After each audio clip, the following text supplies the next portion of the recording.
This problem is an opportunity to address a global problem, which is relevant for a large enterprise as well as in smaller tech first type of company. This is a super interesting opportunity, right? So why that was sort of that it's an interesting problem to solve. So why change? I have a saying, we in Nordics, we are sort of naive, right? We don't understand how difficult it really is. And I think that mindset is also super interesting, sort of saying, yeah, I'm just going to build this company. How difficult can it really be? Because I've done corporate business before. So it's all about creating customer value. It's about bringing product out there. And we just want to build the proper business model so we can create a ton of money. Are you a scaling SaaS founder? Ready to make the leap from leading a team to leading an organization? Join us each week as we refill your think tank with actionable tips and strategies from great business minds you know and those who don't know yet. This is SaaS Fuel with your host, 5-time entrepreneur, SaaS founder, and globetrotting adventurer, Jeff Maines. Welcome back to the SaaS Fuel podcast, where uniting engineers and business means fewer silos, more synergy, and way fewer "that's not in the spec" moments at 4:59 p.m. on a Friday before a holiday weekend. I'm your host, Jeff Maines. I help B2B SaaS founders like you grow from traction to scale. Here, growth is more than just numbers. It's about crafting a future-proof company, premium valuation, and leaders who build a business of significance while living epic, adventurous lives. How do you grow a business that serves both developers and enterprise buyers without losing your open source soul? Well, in this episode, we explore the journey of building a thriving open source company that doesn't just survive on community goodwill, it scales with intentional strategy. From transitioning out of corporate comfort zones to taking the leap into startup risk, this story is about balancing innovation with sustainable growth. You'll hear how aligning the brand across both the open source and commercial sides was a bold, but also necessary move to maintain credibility and clarity.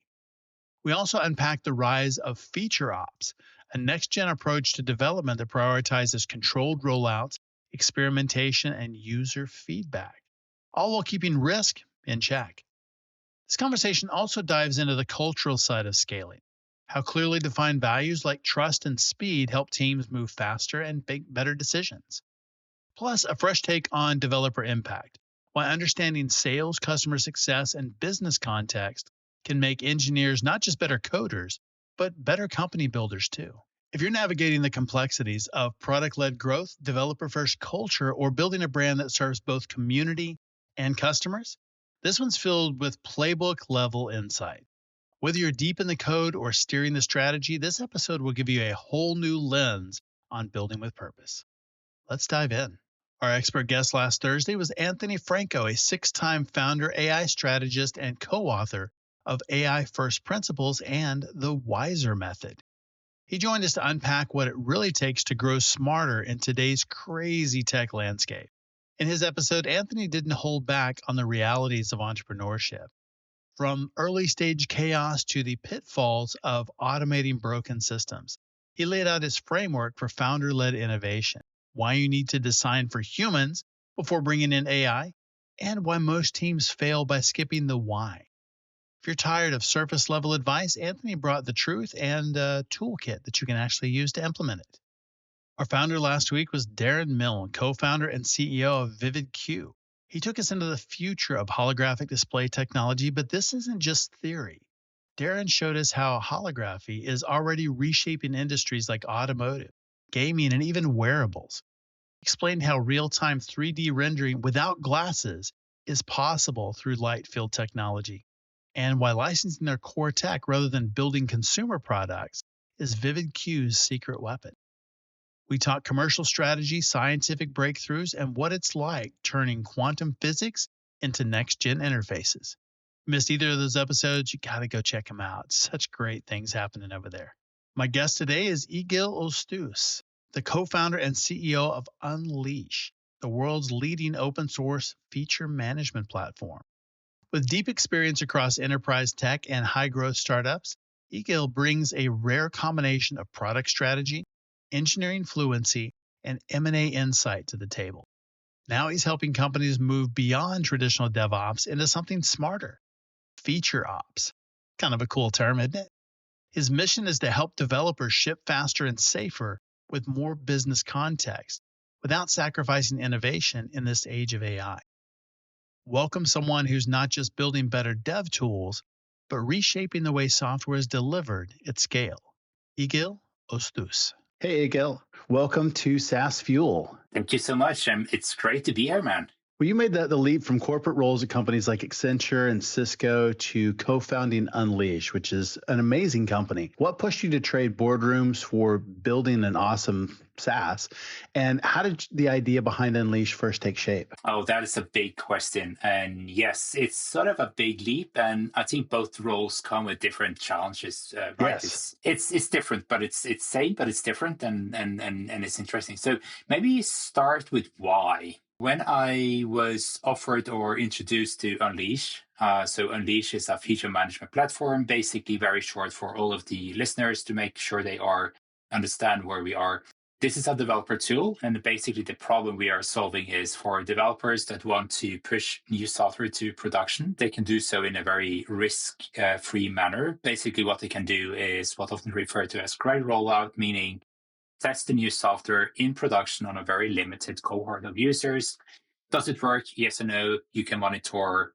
Then you can go to a bigger cohort and so on. You can sort of take away. So if you have issues, it's very limited impact. So the blast radius is smaller. So that is the problem statement we are facing, right? We are selling to developers. So when I was introduced to this, I was in corporate, as you mentioned. I was in a European SaaS company at the time. So this is after both Accenture and Cisco. It's a company called Visma. Is basically an M&A machine. It's sort of I don't know the number of billion of dollars in turnover. And I was moving into one of the acquired companies, setting up the organization of, I think we were 1,200, 1,200 employees at the time.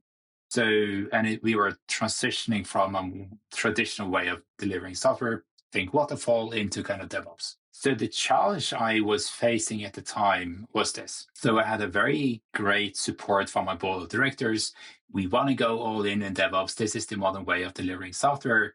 Just go and do it. Like full ownership, capability, no limitations. Just go it as quickly as possible. The challenge I was facing was my customers. So I was selling my software to Jumbo, which is similar to Whole Foods in the US.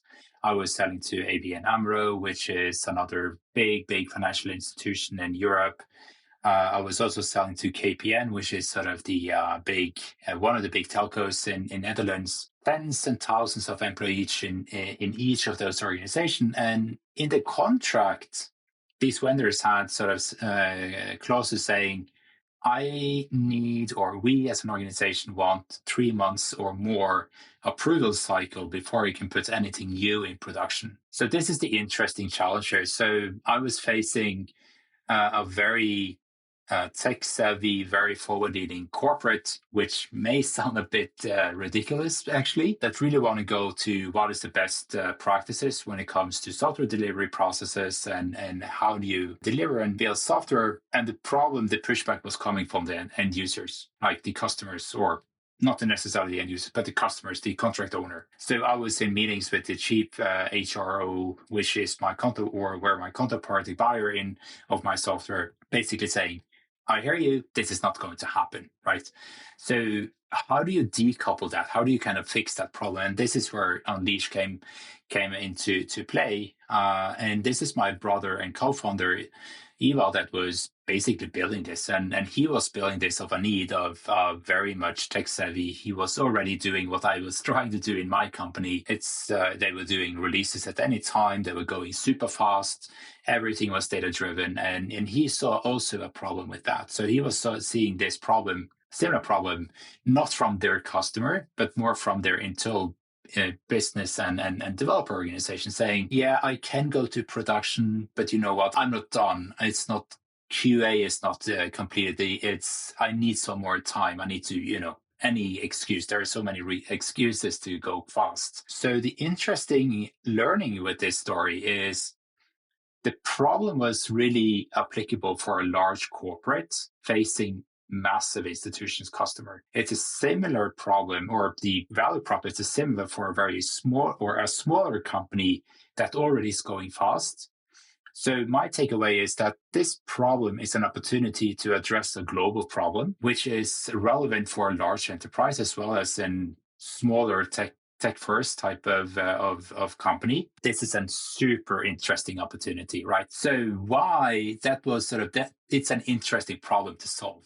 So why change? Well, honestly, I think it's myself wanted to put myself outside of my comfort zone. You know, you start to understand the corporate politics. You start to understand how does this organization work? How does this sort of corporate career play work? So I was super interested to say, well, I've been in the boardroom. I've been sort of telling these companies how to build a business. Why don't I try to do it myself and see if I actually can live my preach, so to speak? So that was sort of my personal reasoning. Let's jump into deep water.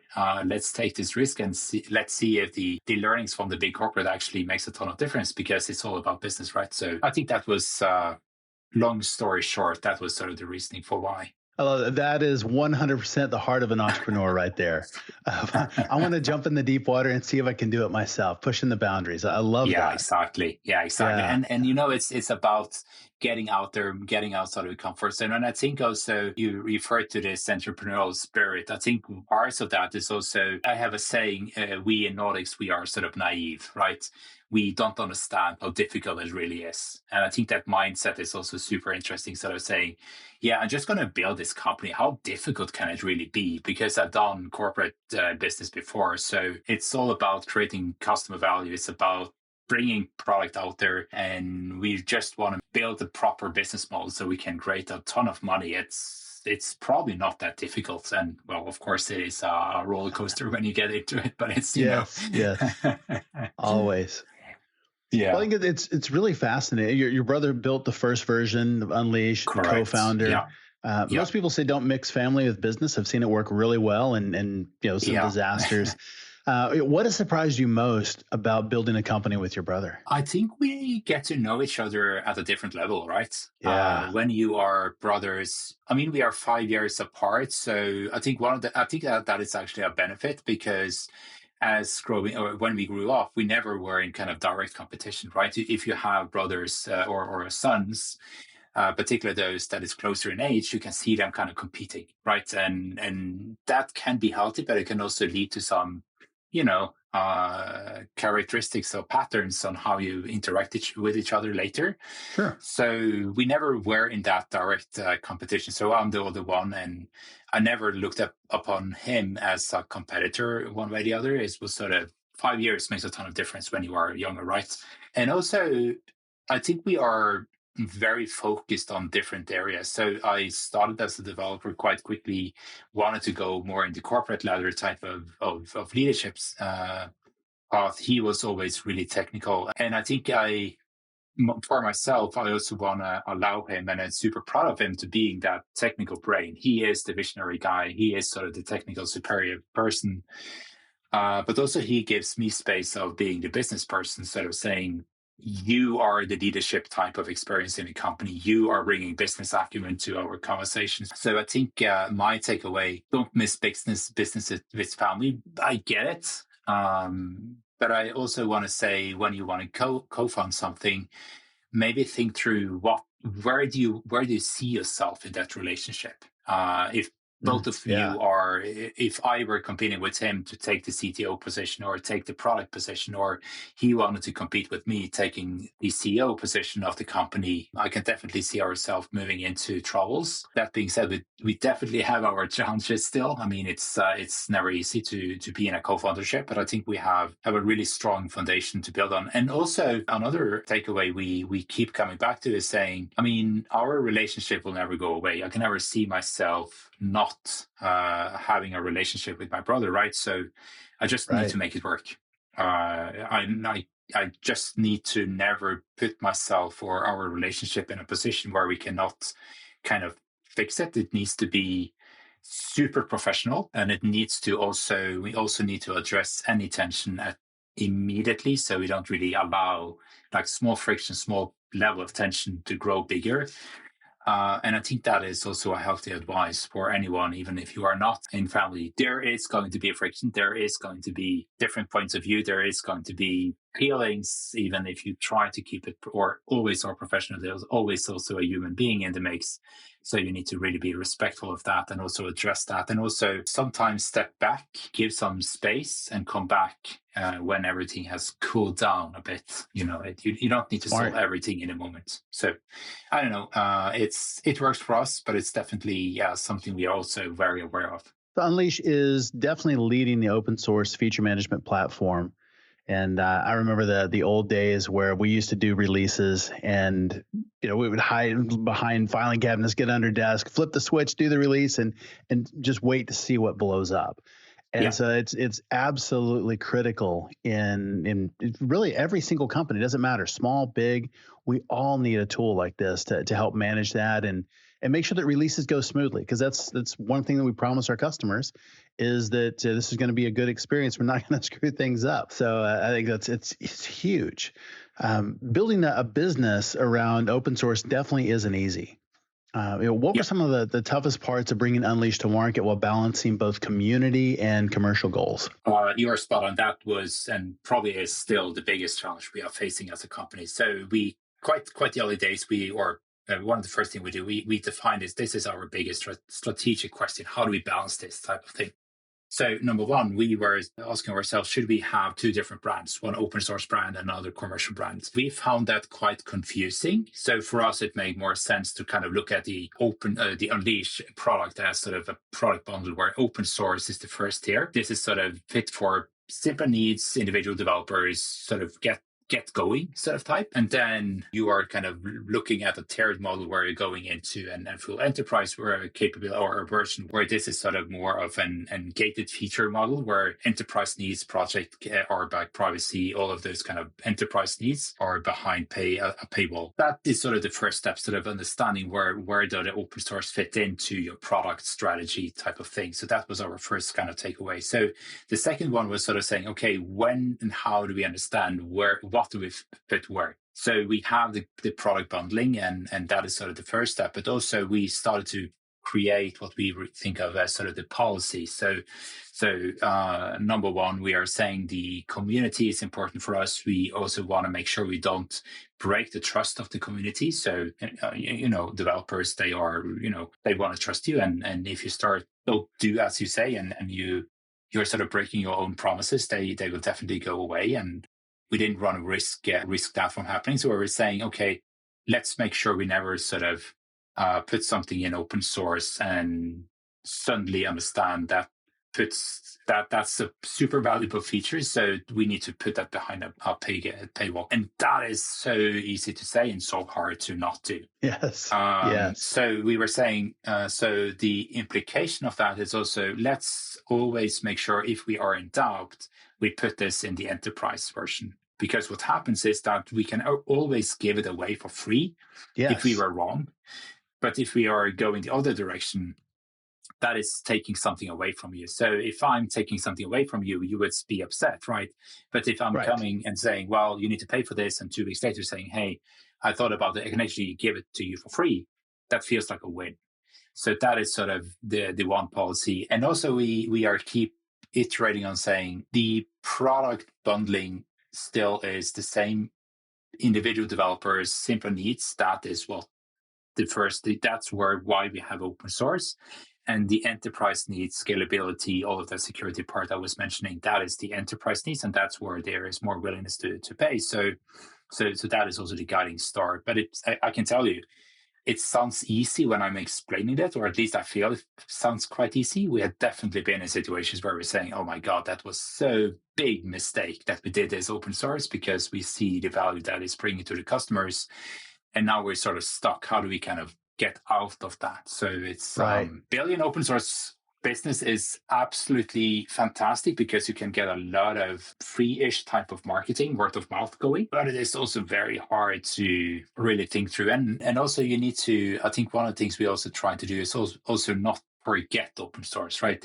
If there is no development coming to open source, it feels like it's sort of a stale kind of getting old type of project. So then you need to balance the investments. And again, as a smaller company, and I guess every company, at least in corporate also, that was my challenge. There was always limited resources. So you don't have, you will always need to prioritize where you spend your time, right? So it's, I would love that to be an easy challenge. It's not. But I think we are using a lot of policies to kind of guiding principles. How do we want to make decisions? Not saying this is the correct way, but saying, okay, let's always come back to our principles on how we make decisions and really keep ourselves true to those. Yeah, that's a tough one. What do we put in the free version? What do we put in enterprise? What do people pay for? What's free? And then I love that you're actually keeping that in mind of maintaining and enhancing the open source project.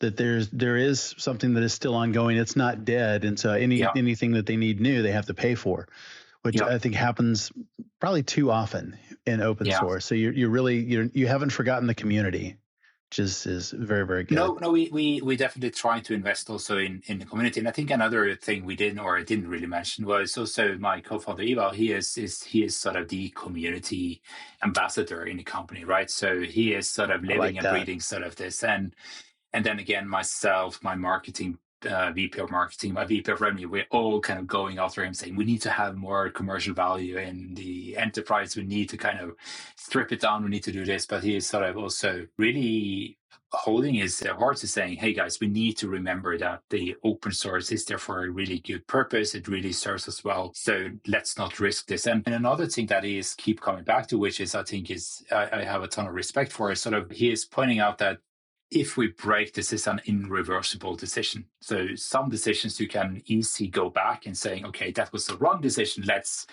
sort of flip that and go a different direction. But if you sort of really start breaking that trust, it is quite easy into, or what we refer to as an irreversible decision. When it's taken, it's done. You cannot roll it back. So you need to kind of go through it. And when that is the case, we also want to make sure that we are spending more time and effort making sure we have the right decision, where a reversible decision is something you can just do it, just decide. It's better to decide than think, and execution is more important and speed is more important. But in the irreversible decision, always sort of allow yourself some more time, because the long-term impact is dramatically bigger. It's really, really good. You talked about being late to marketing and focused a lot on product and sales early on. I mean, what's your advice to other technical founders on when and how to really build that growth engine out? You're always too late. that is 100% true. And what you're referring to, sort of to put it in our context. So because of open source, we were driving a lot of inbound contact sales. So for us, it was sort of a very fortunate position. We were sort of opening up this shop and people were lining up and wanted to buy something. And basically what we needed to do was bring in experienced salespeople to kind of really to take down this business, right? So that was a really good thing. So our first commercial hire was actually a sales guy, which was a fantastic hire for the company. And we were sort of building out that, and there's a lot of stuff that you need to do. In particular, we are going after significant sized companies, so enterprises, mid-market and up. So you need to get the procurement processes. You need to kind of understand those. You need to get a sales process in place. You need to have legal in place. You need to have all of those sort of established. And maybe in retrospect, I admit we were building out that sort of how do we fuel more kind of marketing? What is the next channel? How do you kind of you can grow the inbound so much, and you can continue to do the SEO, and you can do the content marketing strategies and all of those. But then again, that takes time, and also it takes time to experiment with the next channel. So in retrospect, I would love us to start building out that much earlier. Start building out also the experience, because it is a learning curve, right? You need to get some experience. You need to, one thing is past experience from other companies, but what works for you from your market for the customers you are going after. So I would say that was something I wouldn't say regret because it sounds like we were doing a massive mistake. But then again, in retrospect, if I were starting another company or advice to others, kind of early stage tech funders, just get going with the commercial, because the commercial part is a lot of work.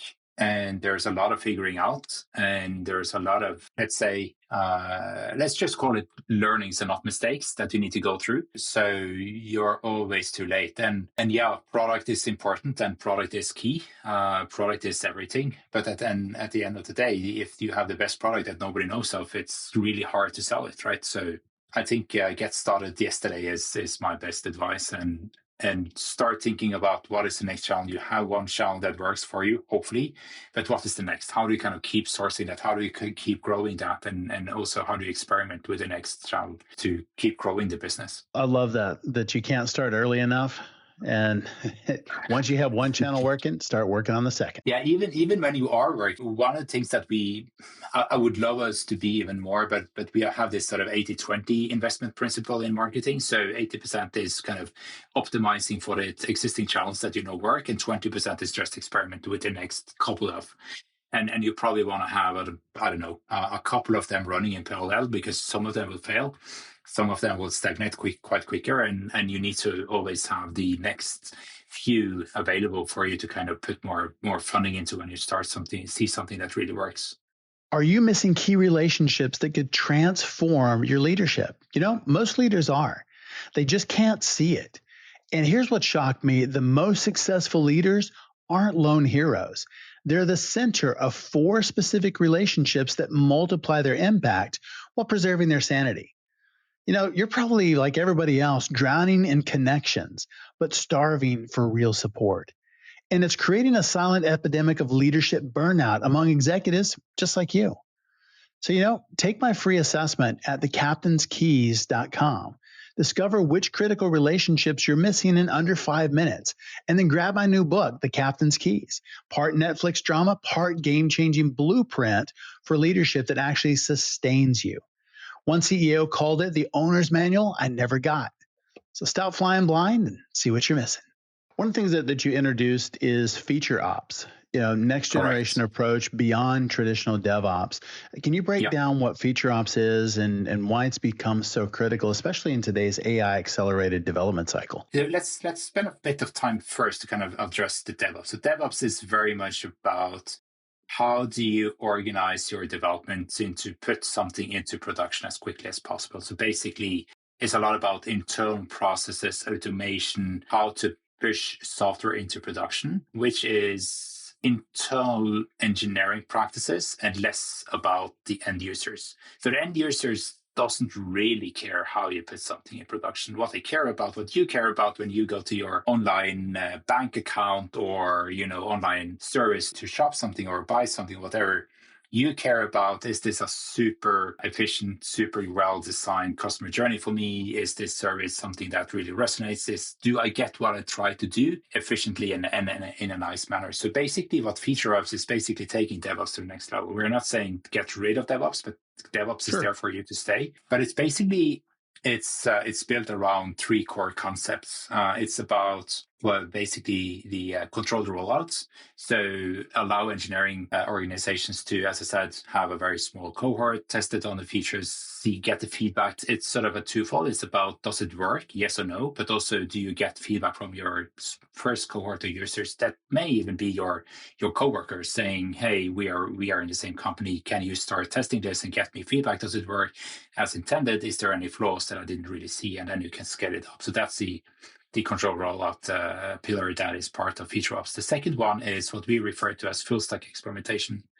So there's a lot of experimentation capabilities or toolings out there. It very much focused on the marketing side of things, meaning does the stupid simplistic example would be sort of, does this button, the green button, convert better than the red button? So it's a stupid example, but you get the gist of that, right? Yes. What we're saying is that full stack experimentation is basically taking that 360, saying, okay, there is a business or product need, conversion rates. Okay, that's one part. We call that the voice of the business. But there's also a voice of engineering, meaning how well is it designed? How well does it operate? How does it scale under a high load? Or what is the cloud cost? I mean, the public cloud is bringing in this massive sort of risk of unhindered, unintended sort of cost of scaling your software. So there's a lot of focus in that also in engineering, at least the large organizations, engineering organizations these days. So that's the voice of engineering, basically everything that the backend developers, the engineering organization care about. So that's the second pillar. And the last voice is basically the voice of customer, right? You have the CSAT, you have also the net promoter scores, or you have also direct customer feedback. So for you as an end user, the business metrics looks good and short term, and engineering metrics looks good. But what is the long term? What is this? Is this going to impact your brand? Is this going to impact your net promoter score? So what we are saying is bring all of them together, and that's also what we do in the product. So we present with all of those different kind of voices to kind of take a 360 decision when you are sort of developing this feature for your service. And the last one is sort of the risk mitigation. We call that, or it's referred to as surgical rollback. And I think the AWS challenges that we had a couple of days ago, we don't know the postmortem of that yet. So I'm not suggesting that this is the cause of them, but often what you see is minor mistakes have a tremendous impact. So minor in the sense of it's just a small piece of the software usually. And again, I'm not sure if this is the case for the AWS. We had a similar one in the Google Cloud back in June, I believe. And if you read a post-mortem there, it basically says, and Google engineering is probably one of the best engineering organizations in the world. So sure. Even the best of the best is still having those challenges. So they were saying, for some reason, this issue that caused these challenges was not behind a feature flag. So what it meant is that they were not in what we refer to as an runtime control that could disable this part of the code. So they need to go back to the previous rollback, do a full installation, and even if the DevOps process in itself is pretty fast, the impact of the proxies and all of those kind of distributed network that is part of delivering the entire Google experience just takes time to clean up that issue that they were saying. So yes. So basically FeatureOp is sort of saying you need to have that real-time control in place in order to kind of disable that particular issue if you run into those. So you don't need to disable everything else, and you can sort of restore your services quite quickly. And also we are saying that the FeatureOps, it also needs to be zero trust governance. It needs to be fully transparent. It needs to be really everything with audit trails, everything that you need to do in order to kind of have all of the evidence in a governance environment. And on the top there, we're also saying there is a lifecycle, feature lifecycle on the top. So basically, it follows you from you start planning for our features, you go through the development phase of the features, you go into release and post-release kind of capabilities, and then you need to sunset either the feature flag per se or even the feature at some point. And this is the feature lifecycle that is sort of the top layer on the feature. So this is sort of the concept that we are seeing appearing there. And the core of this is basically saying DevOps cares about how you ship software into production. FeatureOps cares about how to deliver features and capabilities to your end users. And we believe, and we are stating that this is closer to business impact. So we are basically saying, let's bring the business point of view into the engineering point of view and sort of marry those two closer, because I think that is often what we're seeing out there. The engineering practices it's a black box, it's a bit hard. So we are saying let's bridge that gap and sort of bring the feature ops into the organizations. Really, really smart. I love that. Development continues to progress. Like that you're staying ahead of that and really kind of thinking about, what is going to be needed in this new world.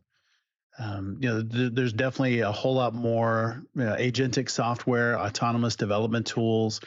There are a lot of risks around those, and I think FeatureOps is kind of the next generation of helping deal with that risk and mitigate it. You're spot on, because when you start applying the agentic or AI assisted engineering or AI on top of this, what we're seeing is, number one, everybody's doing it. Everybody's have a FOMO in feeling at the moment, like where is this going?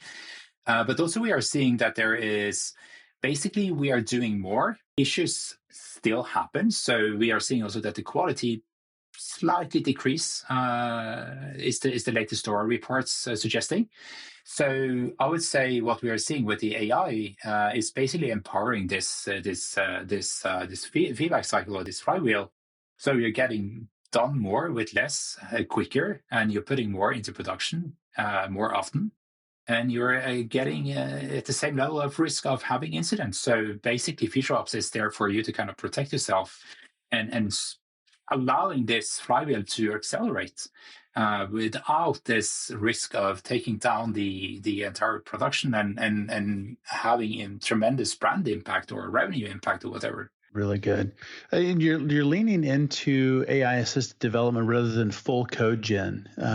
Why that choice? And how do you see AI amplifying versus replacing engineering talent? We'll say in the near future.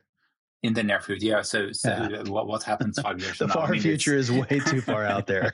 Exactly. So we are addressing and working with the largest enterprises in the globe. So I think that when you start looking at AI assistant engineering or AI development, there's a few kind of decisions. So we have the vibe coding thingies that is sort of prompt the everything level of the world. They are relevant, but I think often what we're seeing is that this makes sense for a more prototype type of thing, like true greenfield type of development. When you start looking at also what is referred to as brownfield, meaning existing legacy code base, you need to adopt slightly different. And we are also seeing agents coming into that. So basically what we are seeing here is sort of, we believe that the software development lifecycle, the SDLC, the fundamentals there is not changing. But what is changing is that you are applying AI to accelerate every step and some of these steps significantly. And I think the second challenge that you're addressing there is sort of saying, okay, what does that do or how does this impact the talent? And as a junior developer, where do I see myself in this? Research is saying that the more experienced developer is definitely getting a lot of efficiency gain from AI. Because you already know how this works, you already know very specific how you can prompt the AI agents to really get what you need to get done. What we're seeing with more junior developers is that they are, or at least the research is indicating that there is more rework generated with junior developers. So basically what it means is that when they are up and running, they test something, put it in production, are finding issues, challenges, improvements that they need to do and need to kind of rework that prompt. So where is this, how does this look like in the future? I mean, AI is there to stay. This is a fundamental shift for everybody. So, I mean, that's the obvious statement. I think also what we're seeing, or at least what we are seeing, is that AI also creates a bigger demand of developers, meaning developers that is capable of understanding how systems are built and how you think when you are building systems or automations or utilizing AI to any type of process, independently of its pure software development or sales processes or marketing processes. So what we are seeing also is like go-to-market engineering is more and more kind of something we talk about, bringing in developers into the sales team. How can developers support the sales team to be more efficient, to sort of bring in data, enrich the prospect information with data sources, do more with less type of thing. Same with marketing and similar with customer success. So I would be very excited if I were a junior developer today, but I would also be open to sort of, or at least I would challenge junior developers to be open to also take upon responsibility in any kind of department. Maybe you should start in the finance team. Maybe you should start in the sales team and sort of apply your engineering skills and keep building engineering skills as part of a bigger context. And I would definitely expect in the near term to be a higher demand of developers, also junior developers. But it's also a clear kind of takeaway that because of the strength and how quickly the AI is evolving, a lot of those sort of boilerplate coding is moving away and moving into AI. So I think that what you actually do is going to change slightly, but I'm not afraid of developers running out of work. I think it's just going to change, but we don't know exactly how. Yeah, developers will never run out of work. There's always I something don't more think to so. do, I don't for see that sure. happening. I don't see that happening. Without a doubt. Well, I mean, thinking about that and the team, I love that having developers work with the sales team and really kind of have that broad experience, because you just see the world differently when you work with finance and when you work with sales and having that experience and then be able to take that back to engineering and really understand what's happening out there in the wild. I think it makes you a much better developer overall. The product ends up being significantly better. 100%. And I think that sort of the better business on a context you have as an engineer or as a developer, the better product you build. One of the things that I'm always super pushy is to make sure my developers is in front of customers and really understand the business they are part of, because we are building a company that there is a lot of autonomy in making decisions. And if you want to make good decisions, you need to understand sort of what is important for the business and the end users. So if you don't sort of have that understanding, it's either you will not make decisions or you're running a risk of making a lot of really bad decisions. So the more business context you have, I think that is something every developer should challenge themselves to understand. How do we make money? What is important for closing a deal? What is important for for my end users? What are my end users using my product for? And really kind of stay focused there and bring that back to the software development process. You've gone from building with a small team to approaching 9-10 million ARR. What's an internal system, mindset, or maybe principle that's helped you scale well without breaking culture? That is like a couple of podcast episodes in itself, right? So, but it's yes, but it goes back to sort of some I would say simple principles. So number one, we decided quite early to define what is our values, and and I know that values doesn't mean a thing if it doesn't really make a difference or have an impact on the business. So right. when we had the values, we also, I think we took that from one of our developers that was coming from AWS. And basically, we developed what we call the guiding principles. So when we have a value, we are saying what are the guiding principles in order for us to live this value. So, and when we talk about living the value, it means how do we behave? What do we talk about or not talk about? How do we act? How do we make decisions and all of that? So we spent quite a bit of time together with the company and creating this document. And so examples would be, one of our principles is speed. And one of I already talked about that in this episode. Speed also have, one of the guiding principles was speed is important, but it based on the context. So if there's a reversible decisions, you need to stop up and go deep in order to understand what is the best solution given the data you have. And another of our values is trust. So one of our guiding principles is also saying never jeopardize or put yourself in a position where you can jeopardize or break customer trust. So that means something when you are in a customer call. So our sales team is very kind of super superior in this, because they're never ever promising any feature that if they're in doubt, that the development team is not going to deliver. So they are not breaking this guiding principle. So by having these guiding principles, it also allows us to have a better conversation saying, are we actually true to our values or are we not? Because when you think about it, when you want to scale a culture, when you want to build a culture and grow the culture, culture is about consistency. It's the behaviors. It's that's kind of the boring, what you do every day that matters. It doesn't really matter if I, as a CEO, go on stage one time every year and saying this is our values and this is why it's important. It's about myself and yourself in a conversation. Do we apply the guiding principles to how we interact with each other? Do we apply our guiding principles when we make our decisions? And that also helps us to go back and say, are we now consistent?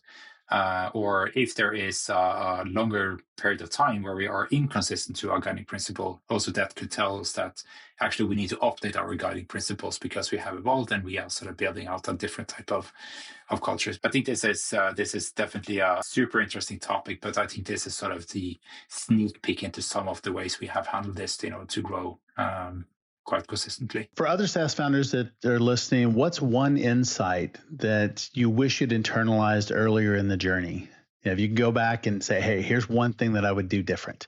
It's so tempting to take the one that is sort of most top of mind these days. I would say, we are both, myself and my co-founder Egil is very, I would say, technical founders. I definitely bring in experience from corporate and business leadership and etc. And still very clear business acumen as early as possible. Everybody needs to understand who is the customer, why do they buy the product, what makes a deal happen, what makes a deal stale or slow down, and where is the value that we provide for customers. This is like, if you do not have this instilled in a company, you are setting up. I mean, this is so fundamental, but everybody needs to really know this inside out without any need to go back and think through it and say, I'm not even sure really. Where can people find more about you and about Unleash online? So Unleash, go to our webpage, getunleash.io. That's getunleash.io.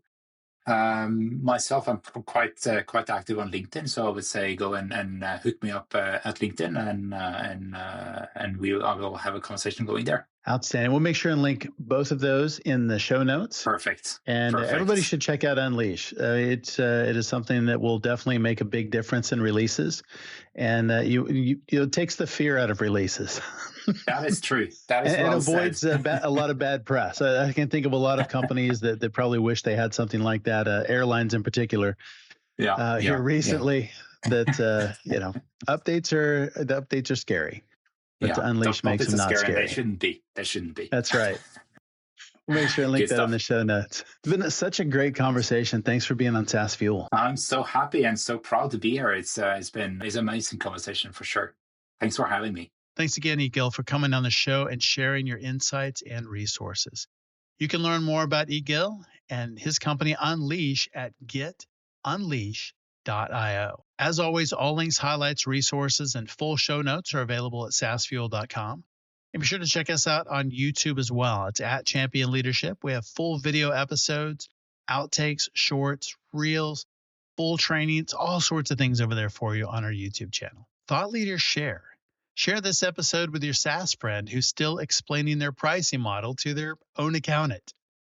Everyone who shares this week gets a freemium to unicorn converter. Just add optimism, some churn dust, and 7 consecutive price experiments. How do you turn a brand message into a moment people remember? Our next guest is Jimmy Gibson, VP of Brand Communication at Thrive Internet Marketing Agency. He's a former magician turned master marketer. 25 years in marketing, TED Talk, and a seat on the Forbes Agency Council. Jimmy brings showmanship and substance to everything he does.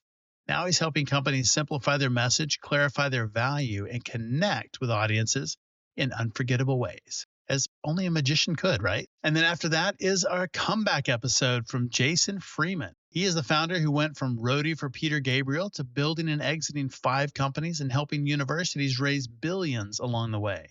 After surviving cancer, Jason now helps entrepreneurs scale soul-aligned businesses using frameworks like the Power of One and the Kinetic Customer Formula. He's part strategist, part storyteller, and all action. And he'll be with us 1 week from today. I will see you next time, and as always, enjoy the journey. Thanks for listening to SaaS Fuel. Full show notes for each episode, which includes a summary, key takeaways, quotes, and any resources mentioned, are available at saasfuel.com. Be sure to follow and subscribe wherever you listen to podcasts. And if you're enjoying the content and getting value from these episodes, please leave us a rating and review at ratethispodcast.com/SaaSfuel. We'll be sure to read these out on future episodes.